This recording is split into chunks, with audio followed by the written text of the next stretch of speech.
Ephphatha, that word from Christ to the deaf and mute man today in our gospel, is one that is worthy of us listening to, no pun intended. Ephphatha, be open. You know, many times as Christians, as Catholics, we speak before we listen. Many times when we are in a conversation with someone, we're listening not to actually listen, but how many times when we listen to someone talk, we listen to seeing how we can respond to them. We have a response, like sometimes we even cut them off in the middle of what they're trying to tell us. Oh, no, I know what you're about to say, and here's the response to it. Well, sometimes that sign that was on the theology wall is a great reminder to me, and I think it's a great reminder to us at many times in life. A closed mouth gathers no foot. You can't put your foot in your mouth if your mouth isn't open, and yet many times we want to respond, we want to speak, we want to say something, and it's not always our responsibility to say something, especially if what we're saying is unintelligent or uninformed. And so the Lord is telling us through this gospel to be open to hearing His word. To be open to seeing how living the life of a Christian, of a Catholic, is to live differently than how the world is calling us to live. To be open to a new teaching. To be open to a new way of looking at things is extremely important for us, or we will fall under the trappings of the world. But as I've said time and time again, Christ tells us to be in the world, but not of the world. In our second reading today from the letter to James, we hear that we are not supposed to judge people and give them station in life or even in the church based on how finely dressed they are. Reminds me of a parable that I once heard about a new minister coming to become the pastor of a new assignment. And so he knew that he was going to this new community, and he wanted to see how well they listened to the gospel and how well they embraced the gospel message to love your neighbor as yourself and to look at the downcast and the lowly as the children of God. And so he did something the day that he was introduced. He didn't bathe. He made sure that he stunk. He made sure that he looked very disheveled and unkempt and very dirty. He smelled, in fact. And so when he walked into the church that day, he made sure to walk up to the front row and sit down there. Obviously, this parable is not about a Catholic church, because nobody wants to sit in the front except for maybe the Pedrosas and the Kilhoffers, and that's about it. And Diane. But when he goes up to the front of the church, the ushers are like, what is this guy doing? Who does he think he is? So they kind of kindly, in their minds, go to him and say, oh, sir, you can't sit there.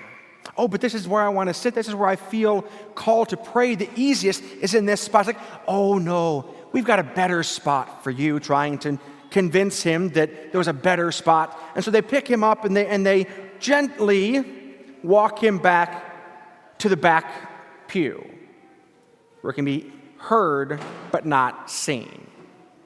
And so throughout the service, the minister who's retiring is preaching about how we're called to love our neighbor as ourselves, how we're called to see in our neighbor the face of God. And at the end, he says, now I'd like to introduce your new pastor. And at that moment, the guy that looks like a homeless guy that's disheveled and stinks and all dirty stands up. The ushers begin to freak out because they think that this guy is off his rocker. He's just crazy. He starts walking up. And so they're like running after him and say, stop, what are you doing? What are you doing? And the minister who's retiring said, whoa, let him come forward. And he comes forward, he bows, enters into the sanctuary area, turns around and says, hello, I'm your new pastor. To which the ushers' mouths just gape open. It's like, oh no, what did we do?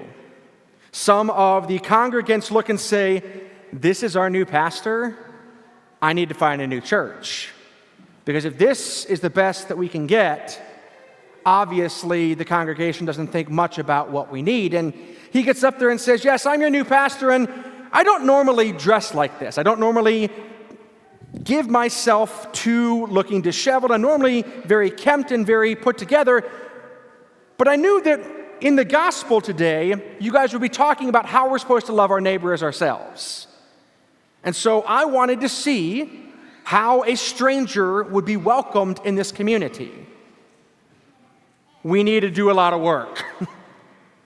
And I think that's something that's a challenge to every one of us in life, because for most of us at Mass, it's easy to feel welcomed. It's easy to welcome people unless they sit in your spot, that is.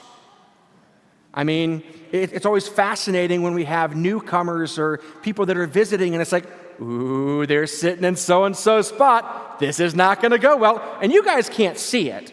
Deacon, myself, the servers, we can see all of you. You can only see the people in front of you. So if you guys are sitting in the front, you have no clue what's going on behind you. It is hilarious to see how offended some people can get from sometimes the smallest things. Like, ooh, buddy, don't sit in my spot. That is my reserved seat. Except that it's not. The opening hymn we sang today is All Are Welcome. Notice there's no caveats in that. There's no ifs, ands, or buts in that. All are welcome unless you're sitting in my spot. All are welcome unless you are from a different political party than me. All are welcome unless you are a UT fan in OU territory, or an OSU fan in OU territory, or an OU fan in OSU territory, or any of those other things that we many times divide against. All are welcome unless you are a Republican in a Democrat area or a Democrat in a Republican area. No, all are welcome. No ifs, ands, or buts. And that's hard for us to practice. It's hard for us to love our enemy, let alone sometimes our own family members. Who is my neighbor? Christ is asked, and Christ asks. Who is my mother? Who is my brother? But the ones who do the will of God.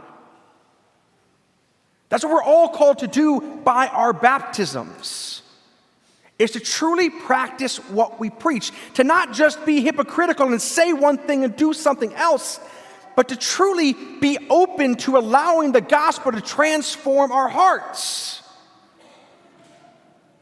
Ephatha, be open.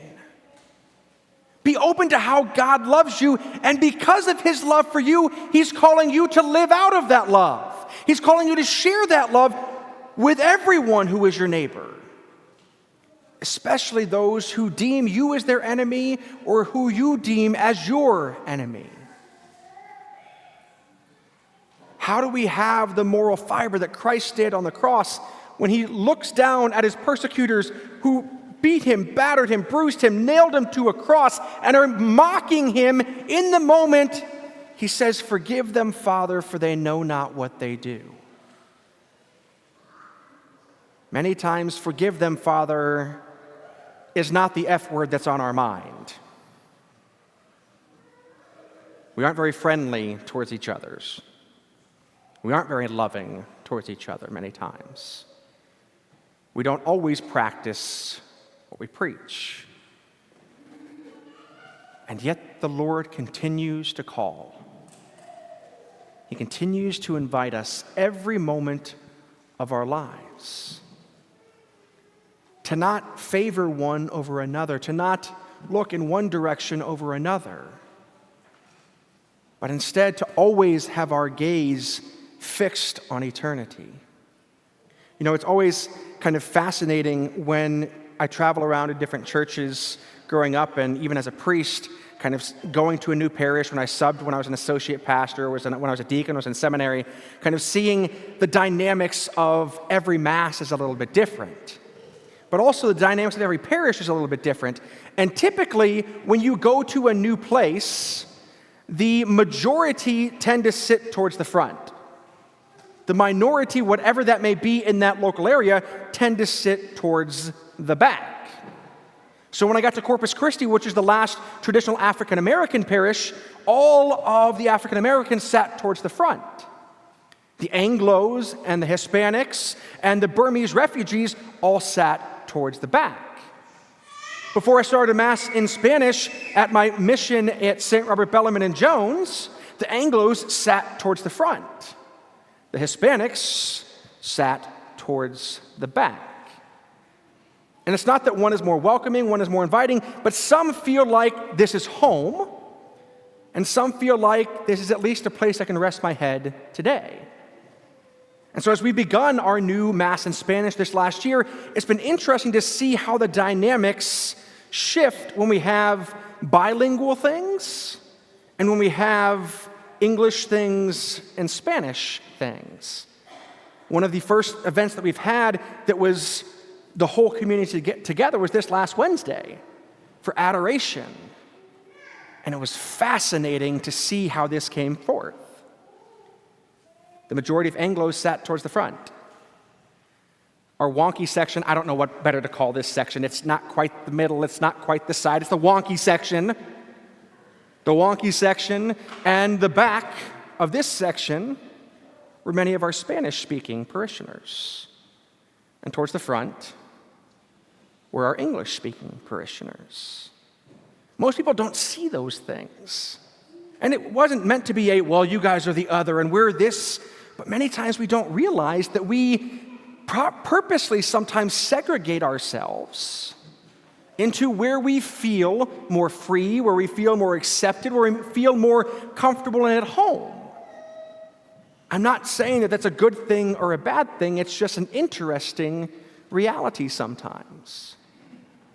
That many times that out of sight, out of mind from that parable that I talked about earlier is how we live our lives unconsciously.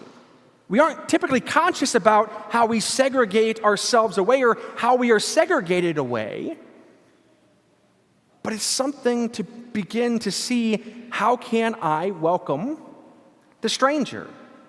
How can I welcome the other as if they are truly Christ present here?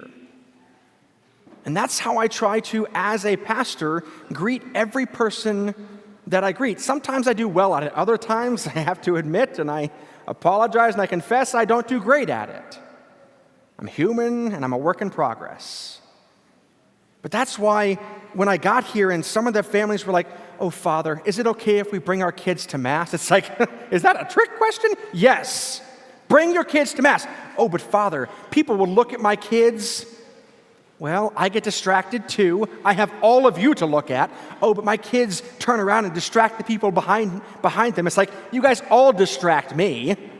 What's the difference? Oh, but Father, when my kids get really, really loud, as long as they aren't yelling bloody murder, they're fine. Oh, but Father, sometimes they do. Take them to the cry room, take them to the vestibule. We've got speakers there. Bring your kids to church. You're not going to hear that from every pulpit. You're not going to hear that in every church, unfortunately, Catholic or other. Because for some, the Mass must be the most solemn moment of our day and of our week. And yes, there is solemnity that is called to be present in this space. That's why we as Catholics don't bring coffee to church. Don't chew gum during Mass. Don't bring junk food in unless you get the little babies and just make sure to clean up after yourselves. I understand. Every once in a while I see Cheerio crumbs. It's like, oh, Cheerios. The bane of my existence, or the bane of Kevin's existence, because he has to clean it up. But that's what sets us apart, part one. Part two is we are here to give, to sacrifice. This is our opportunity to give back to God from all of the ways that He's blessed us throughout the week. And so one of the things we do is we fast. We sacrifice that thing that we all love, that four-letter F word, food. We sacrifice food, we sacrifice drink, so that when we receive the body, blood, soul, and divinity of Christ, we can break the fast, and we can take with us that which we have consumed. that we become an alter Christus and take Christ with us. When Deacon says, go in peace, and we say, thanks be to God, it's not a thanks be to God. It's a thanks be to God. We can take what we have received and bring him with us. That the gift of the body, blood, soul, and divinity of Christ is the greatest gift that we can be offered. And every time we come to Mass, if we are in the state of grace, if we've been baptized and received our first communion, we are then able to receive the body, blood, soul, and divinity of Christ. To which, when presented, we say, Amen. I affirm that this is the body, blood, and soul of Christ. I affirm that this is truly the greatest gift I can receive. But for many of us, our hearts are hardened or closed. We are deaf to the voice of God, and we are mute with our actions.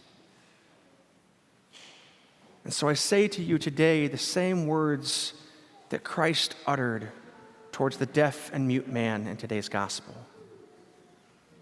Ephphatha, be open, and then get to work.